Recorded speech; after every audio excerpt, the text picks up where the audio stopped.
पूज्य गुरुवर श्री इलाहाबाद के साहिब जी विराजमान हैं और मैं साहिब जी को ही माइक समर्पित करता हूँ कि आप अपने आशीर्वचन से हम सबको लाभान्वित करेंगे, अपनी भावना रखेंगे।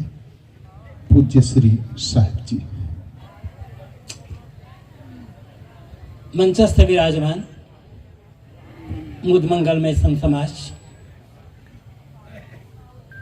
धर्म प्रेमी सज्जनों, श्रद्धा मूर्ति देवी, श्रद्धेय श्री साहिब जी के प्रथम दर्शन मुझे अपनी जन्मभूमि में सन 70 में हुआ था और अंतिम दर्शन इसी साल मई महीने में श्री संत राम मंदिर नडियाद में हुआ था। वहाँ पर 7 मई से 11 मई तक सत्संग का कार्यक्रम था। वहाँ मैं गया था। उस समय साहिब जी वहाँ विराजमान थे। ब्रेन हेमरेज हो चुका था, लेकिन फिर भी साहब ब्रेन हेमरेज नहीं हुआ था, पैर में फालिज जैसा था, तो बोलते थे, सुनते करते थे। रोज दर्शन होता था, रोज 2 मिनट 4 मिनट उनके पास बैठने का अवसर मिलता था।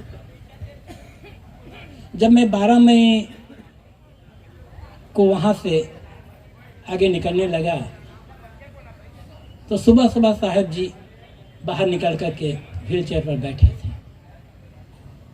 बंदे ये किया कि साहब जी जा रहा हूँ, आशीर्वाद बनाए रखें। तो साहब ने कहा कि अब मैं भी जाने वाला हूँ,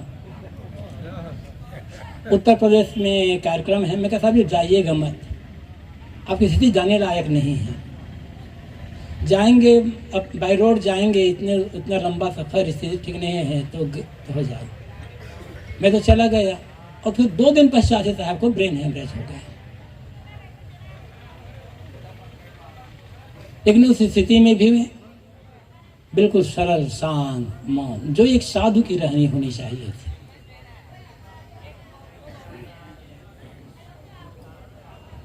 अत्यंत सरल, विनम्र। जैसे पूर्व प्रवक्ताओं ने कहा कि कभी भी समय का अतिक्रमण वे नहीं करते थे। जब से संत समाज में आया, प्रयागराज में गुरुदेव जी ने एक छोटा सा आश्रम स्थापित किया। उसके पश्चात से तो श्रद्धेय से साहिब जी से बराबर संपर्क होता रहा। लेकिन जब भी मैंने देखा, कहीं भी हो, कितनी भी बड़ी सभा हो, समय का अतिक्रमण उन्होंने कभी नहीं किया। जितना समय उनके लिए कहा जाता था 2 मिनट पहले ही बंद करते थे, कभी 1 मिनट भी आगे नहीं खड़ी जाती थी। हम कहते हैं, अक्सर लोग कहते हैं कि सज्जनों बातें तो बहुत कहनी है लेकिन समय थोड़ा है। साहब ने कभी ना, साहब जी थोड़े समय में बहुत सारी बातें कह देते थे। ये उनकी विशेषता। उन्होंने कभी नहीं कहा कि समय थोड़ा है। जितना समय होता था उतने में इतनी बातें साहब कह जाते थे कि अद्भुत।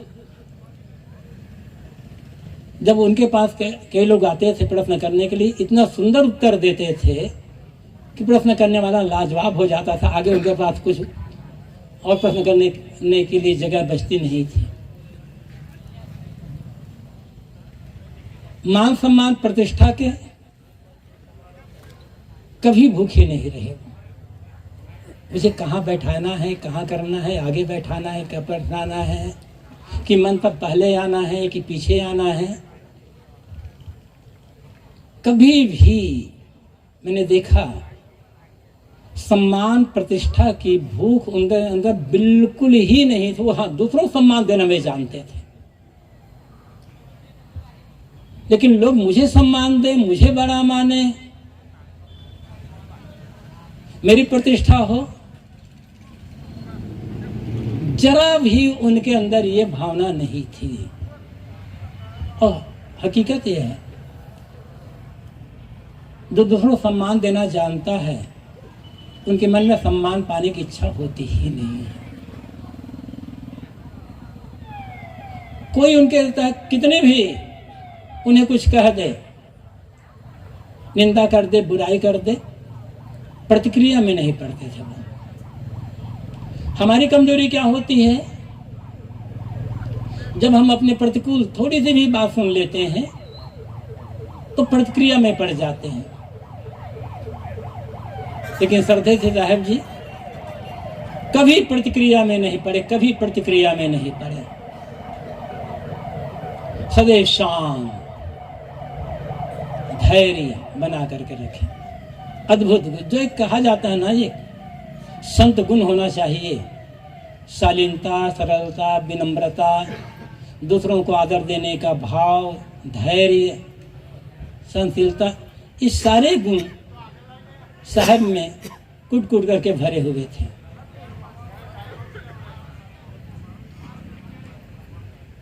गुरुदेव जी के देहावसान के पश्चात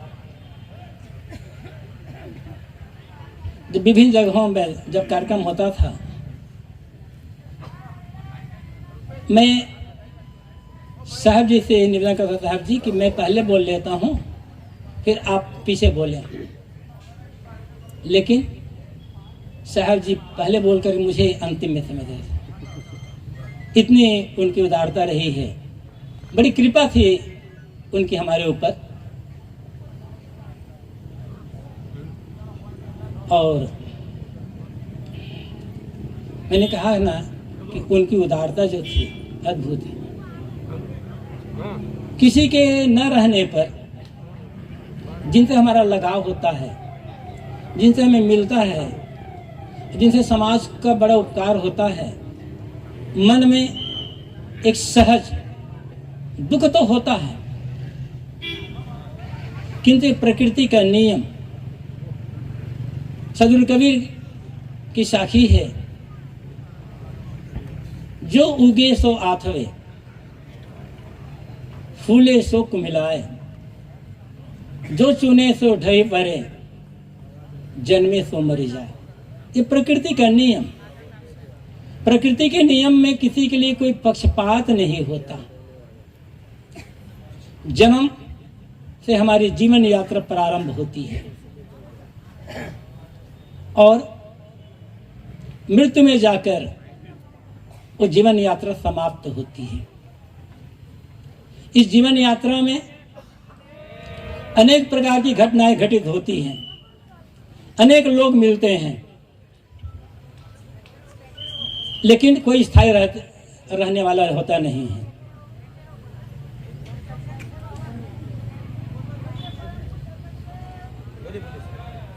कोई स्थायी रहने वाला है नहीं और कोई स्थायी रहेगा भी नहीं। किसी को कुछ नहीं रहा है, न हमारा है न किसी को नहीं रहा है। ऐश के समान सभी एक दिन पड़े रह जाएंगे, यार मेरी लाश पर रोते खड़े रह जाएंगे। ये तो होना ही है। तो ये होना ही है, इसे कौन रोक सकता है। महत्वपूर्ण ये नहीं है कि किसका जन्म कहाँ हुआ, महत्वपूर्ण यह भी नहीं है कि किसका शरीर कहाँ पर शांत हुआ। महत्वपूर्ण यह है कि उन्होंने जीवन को कैसे जिया और समाज को क्या दिया। समाज को जो दिए देते हैं वो हमारे लिए महत्वपूर्ण होता है। और साहब ने जो दिया है वो अद्भुत दिया है, बहुत कुछ दिया है। हमें उसको संभाल कर रखने की आवश्यकता है, हमें उसको ही संभाल कर रखने की आवश्यकता है। साहब जी की एक अद्भुत विशेषता रही है कि साहब जी कभी भी कहीं भी दिखावा में नहीं पड़े। बिल्कुल दिखावा रहित जीवन, सादा जीवन, एक संत की रहनी ही होती है दिखावा रहित जीवन। जो दिखावा में बिल्कुल हो जाता, हम दिखावा में भूल जाते हैं ना, और जितना दिखावा भूलते हैं उतने में संत रहनी धीरे धीरे घटती चली जाती। लेकिन साहब जी बिल्कुल सरल शांत, जैसे उनका नाम था ज्ञान, सचमुच उन्होंने ज्ञान को जिया। उन्होंने ज्ञान को जितना कहा उससे ज्यादा उन्होंने ज्ञान को जिया। और विशेषता ज्ञान को कहने में नहीं होती है, विशेषता ज्ञान को जीने में होती है। ज्ञान की बातें कौन नहीं जानता, हम सब जानते, अच्छी तरह से जानते हैं, लेकिन महत्व यह होता है कि उस ज्ञान की बात को कौन जी पाता है। और साहब जी ने ये उदाहरण हमारे समक्ष रख कर हमें एक आदर्श दिखला गए। अक्सर प्रवचनों में श्रद्धेय श्री साहब जी एक किसी कवि की पंक्तियां कहा करते थे, जन्म तो सबका होता है और जन्म होता है तो मौत भी होगी, लेकिन मौत शरीर की होती है, जन्म भी शरीर का ही होता है। शरीर के भीतर रहने वाला जो जीव है वो तो अजर अमर है, न उसका जन्म होता है न मौत होती है। लेकिन जन्म लेकर के जो दुनिया में आए, किसका जीवन सार्थक है और किसका जीवन निरर्थक है। किसी कवि की पंक्तियां हैं जिसे श्रद्धेय साहब जी अक्सर दोहराया करते थे, और बातें हम सबके लिए लागू होती है। हमें सोचना होगा उसके लिए, जो धर्म पालन से विमुख, जिसको विषय ही भोग है, संसार में मरना उसी का सोचने के योग्य है। जो इंद्रियों को जीत कर धर्माचरण में लीन है, उसके मरण में शोक क्या, वह मुक्त बंधनहीन है।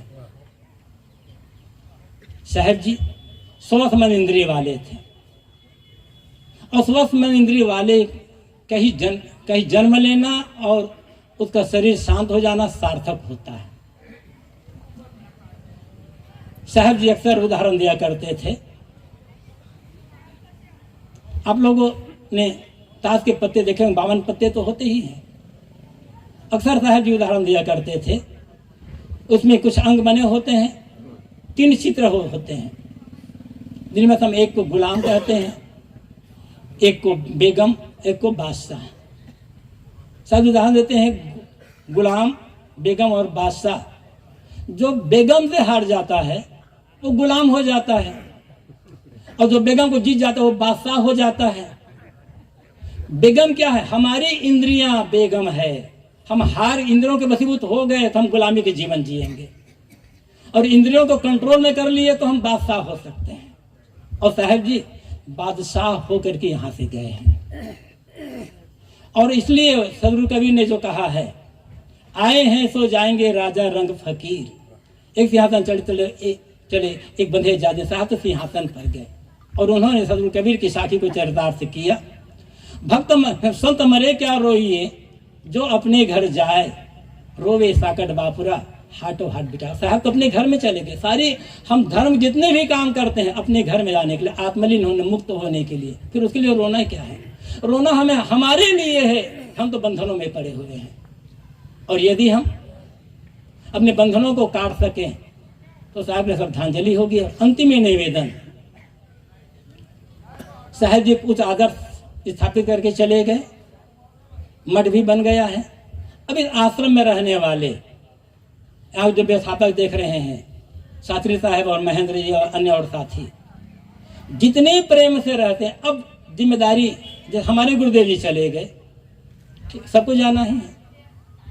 अब उन्हें यह तो पता नहीं है कि हम उनके जाने के पश्चात लड़ रहे हैं कि झगड़ रहे हैं कि मठ को बना रहे हैं कि बिगाड़ रहे हैं।